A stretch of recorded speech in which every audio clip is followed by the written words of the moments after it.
जगत से उल्टी रीत नहीं होगी, आप परमात्मा की तरफ नहीं जा सकते।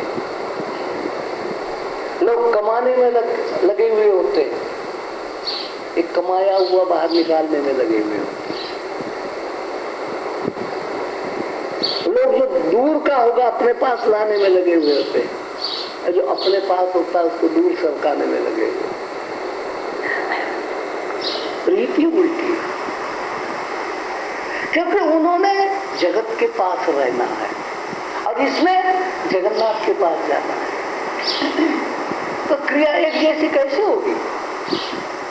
संसार के पास रहने की क्रिया और है और संसार से ऊपर उठ करके परमेश्वर के पास जाने की क्रिया है। आप अपने जीवन से ही देखो, जन्म की क्रिया और है, मृत्यु की क्रिया और है। परमात्मा के पास जाने की आपकी क्रिया वही नहीं है जो जन्म के समय होती है। तमाम प्रकार का संपत्ति का मोह छोड़े बिना, मोह भले अंदर आत्मा में रहा होगा लेकिन आप त्याग ही देते हो ना।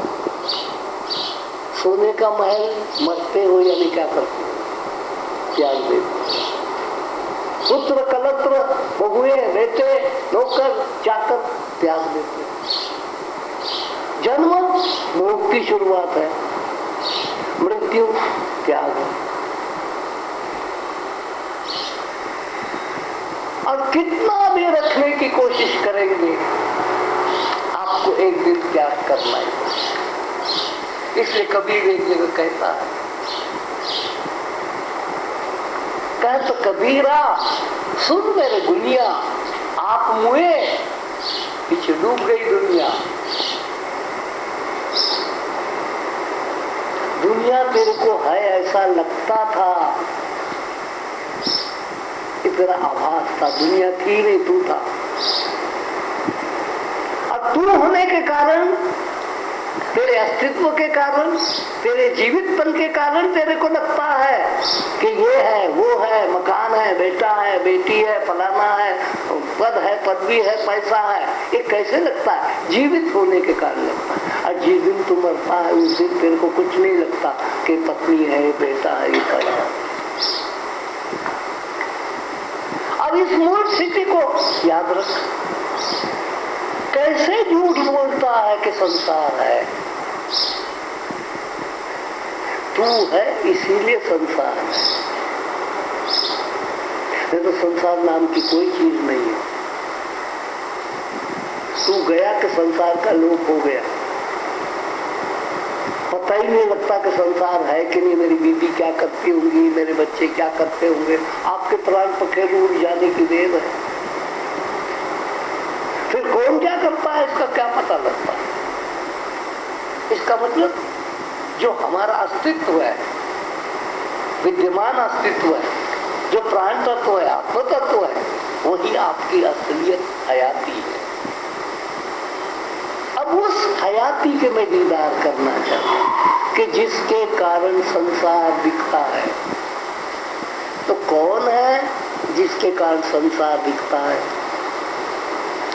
जिसके कारण पति को ये पत्नी दिखती है, पति को ये बेटे दिखते हैं, पति को ये बेटियां दिखती है, चेले को ये गुरु दिखता है, गुरु को ये चेला दिखता है।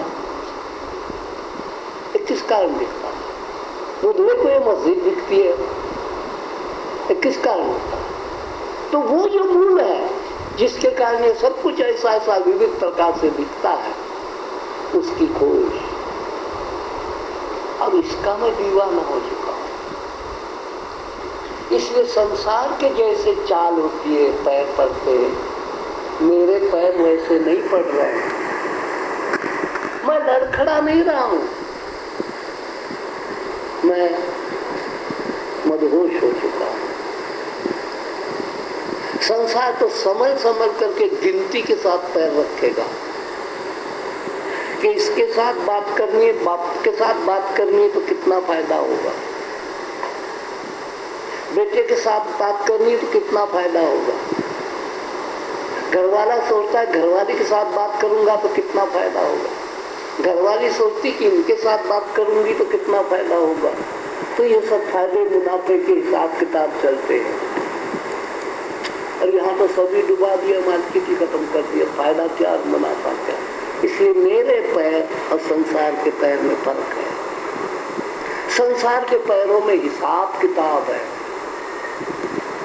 वो हिसाब किताब से चल रहे सारे, हर एक चीज हिसाब किताब से चल रही। बाप का बेटे का रिश्ता हिसाब किताब का है, पति का पत्नी का रिश्ता हिसाब किताब पर चल रहा है, सारे हिसाब किताब चल रहे हैं। और यहाँ तो सब कुछ बेहिसाब है।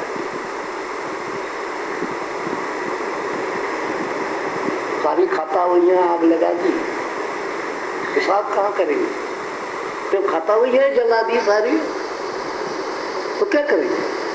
इसलिए सब कुछ बेहिसाब है। इसलिए मेरे पैर ऐसे पड़ते हैं जिसको देख करके जगत हंसता है।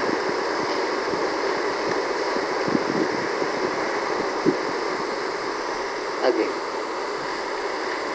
ठाड़ हूँ तो गिर गिर पड़ता, तेरे रंग मतवाला, खड़ा रहूं दरबार तुम्हारे, ज्यों घर का बंदा ज्यादा।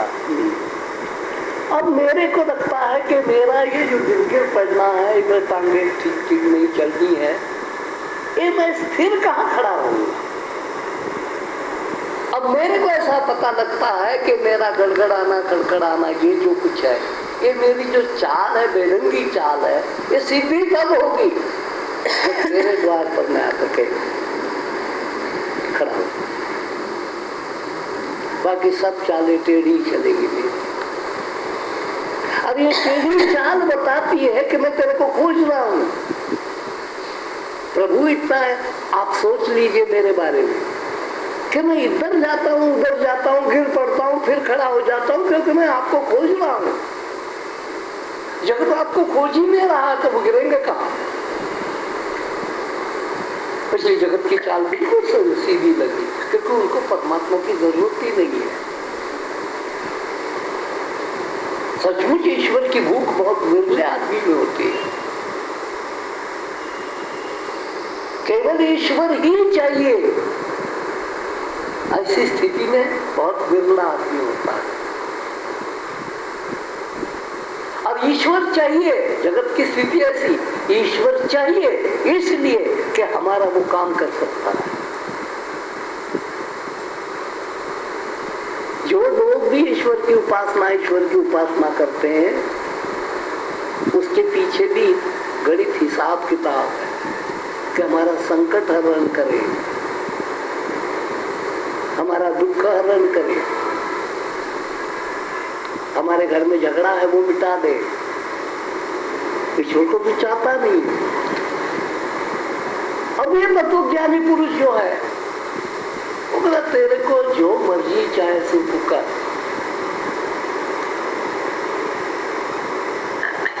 इसलिए तमाम लोगों की ईश्वर के साथ शर्तिया प्रीत है।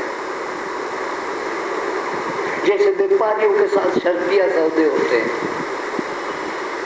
किराएदार के साथ शर्त होती है, आपने बिजली ज्यादा नहीं जलानी, बिजली का मीटर ज्यादा नहीं जलना चाहिए, उसके पैसे आपको अलग देने पड़ेंगे, पानी का चार्ज आपको अलग देना पड़ेगा, बीच में धक्के नहीं डालनी, तोड़ फोड़ कुछ नहीं करनी, दरवाजा हमारा ठीक रहना चाहिए। ये जैसे किराएदार के साथ मालिक के सौदे चलते हैं, ऐसे जगत के सौदे परमात्मा के साथ चलते हैं। इसलिए तत्वज्ञानी पुरुषों को भगत ही नहीं करते। अब शर्तिया सौदे होते रहते हैं, जितने भी एम्बेसडर आते हैं बाहर के, फलाना आया, घानी का आया, इसका आया, उसका आया, उसका आया, पेरू का आया, फलाना का आया। अगर आप हमको ये देंगे, हम आपको ये देंगे। आपके पास ये है, वो हमको दे दो। हमारे पास ये है, हम आपको ये देंगे। अरब लोग आते हैं, हम आपको तेल देंगे, लेकिन आप हमको अमरूद, बादाम वगैरह जो कुछ भी है वो हमको सप्लाई करो। सौदेबाजी होगी।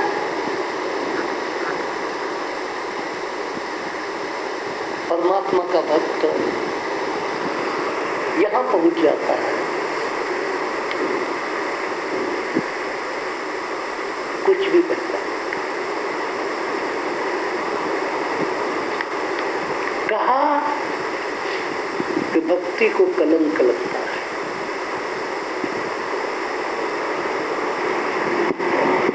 उसको ये ख्याल है 24 घंटे, अगर मैं ईश्वर से कुछ कहूं कि मैं तेरी उपासना करूंगा, प्रार्थना भी करूंगा, तेरा ध्यान भी करूंगा, तेरी पूजा भी करूंगा, लेकिन ये कर, उसने समझा परमात्मा के मुंह को मैंने काली का लगा ली, उजले मुंह को मैंने कलंक लगा दिया,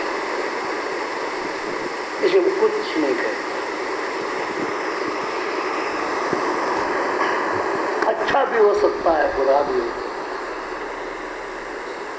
है, और जो होगा मेरे अपने कर्मों के कारण होगा, तेरी वजह से नहीं होगा। निर्दोष कभी भी दोष नहीं कर सकता। अब परमात्मा से अधिक निर्दोष कोई नहीं। परमात्मा किसी भी स्त्री को विधवा नहीं बनाता। परमात्मा किसी का भी भर जवानी में बेटा नहीं उठा देता, वो निर्दोष है। ये सब प्रकृति का तमाशा और हमारे ही किए हुए कर्मों का फल। खड़ा रहूं दरबार तुम्हारे, ज्यों घर का बंदा ज्यादा, नेकी की कुलाह सिर दिए, नेकी की कुलाह सिर दिए, गले पैरहन साजा।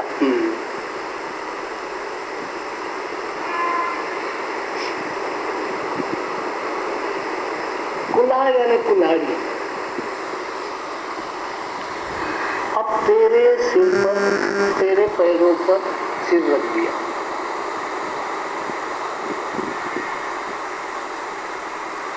अब इस गर्दन पर मेरा अधिकारी रहा नहीं।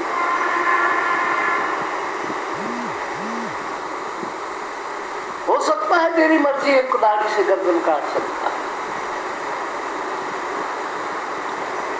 जब मालकियत खत्म हो गई तो तूने मेरे साथ क्या करना है, ये शर्त कहां रह गई?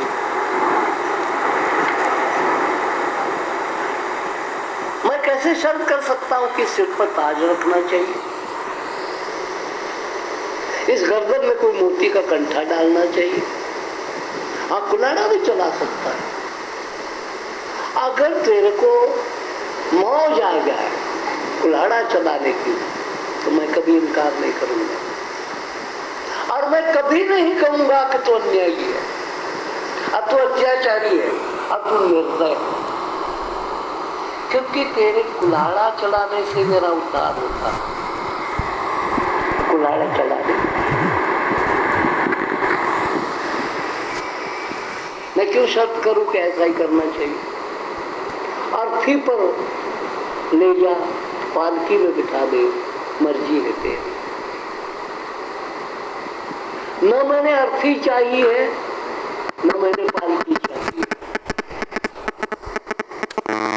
हो गई, अर्थी की भी चाह नहीं, पालकी की भी चाह नहीं, जीने की भी चाह नहीं, मरने की भी चाह नहीं। याद रखना,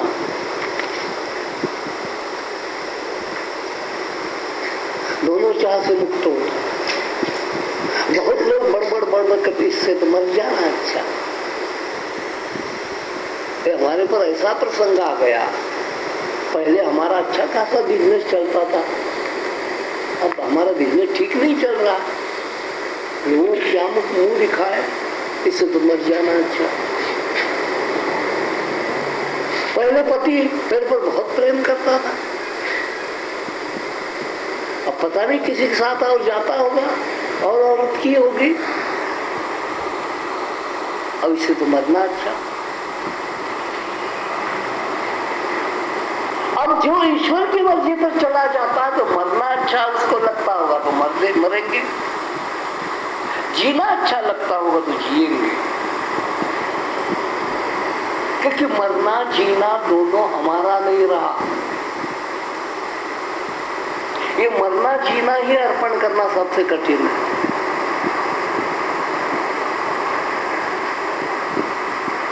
और इसी का नाम जीवन होता है। मरना जीना मिल करके तो जीवन हुआ।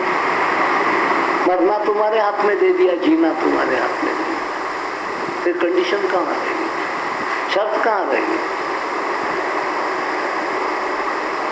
और दोनों तरफ हमारा फायदा ही फायदा है। जीते हैं तो भी फायदा है, मरते हैं तो भी फायदा है। इसलिए कभी भी मूर्ख लोगों की तरह वो मृत्यु का अफसोस नहीं मनाते।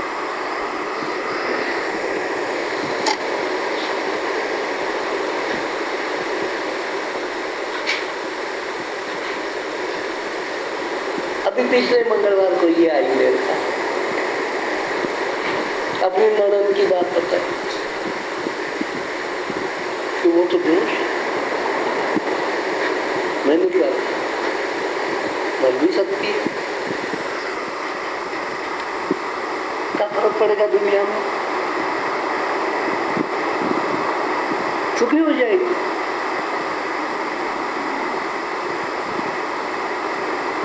मृत्यु से सब प्रकार के दुखों का छुटकारा होता है, लेकिन हमारा लालची मन मौत नहीं चाहता। जिंदगी का लालच ने हमने मौत को बदनाम कर दिया। परम दयालु परम कृपालु मृत्यु है,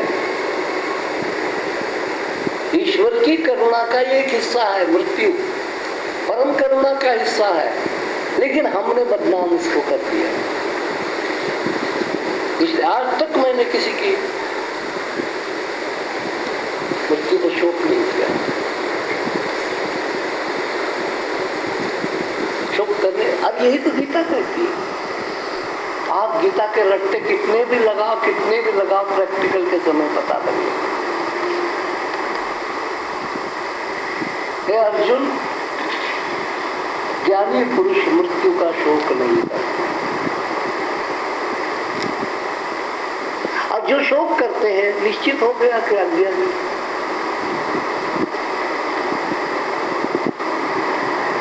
अज्ञानस्य कुतः सुखम, पूछता है अज्ञानी को सुख कहां से मिलेगा? अज्ञानी को दुख ही मिलेगा, केवल ज्ञानी को सुख।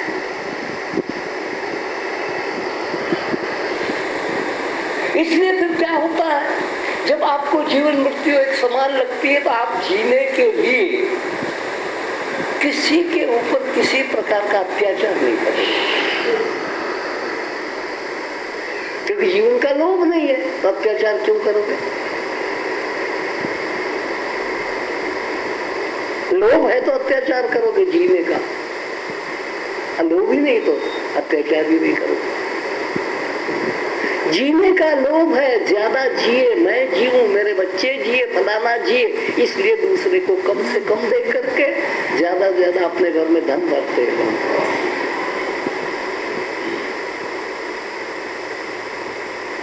भाई तुम अपने घर में ज्यादा धन भरते हो तो दूसरे घर में कम पड़ जाता है, लेकिन वो हमारे मोह का हिस्सा नहीं है, ये हमारे मोह का हिस्सा। हमारे बाल बच्चों को किसी प्रकार का कष्ट नहीं होना चाहिए। और बड़े बखान करके मेरे को अपने माँ बापों की बात, हमारे पिताजी ने ऐसा किया, किसी प्रकार का किसी बच्चे को किसी प्रकार का कोई कष्ट न हो, इसलिए सारा कुछ बटो।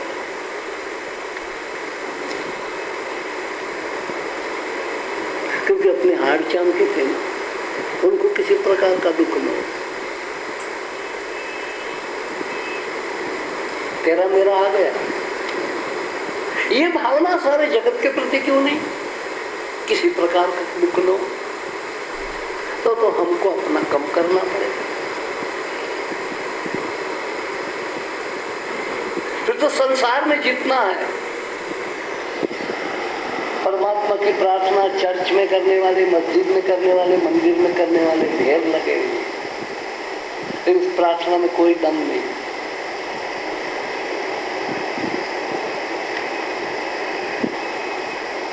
गेहूं पैदा होता है किसी राष्ट्र में बहुत,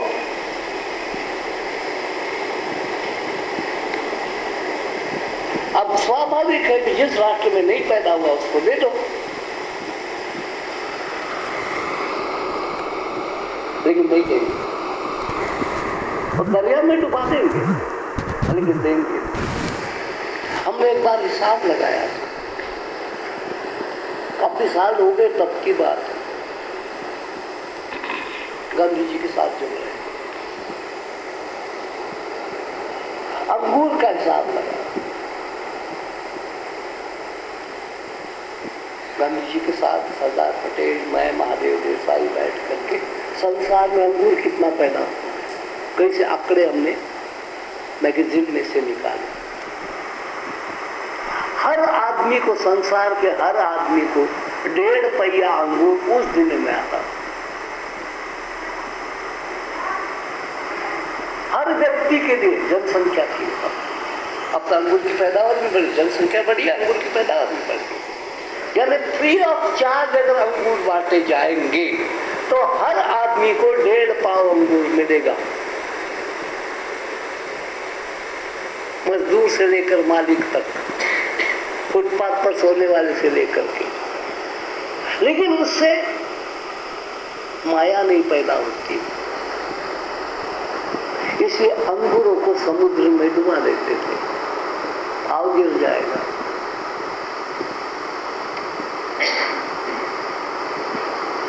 इसे किल्लत खड़ी करो जानबूझ करके ताकि भाव बढ़ जाए।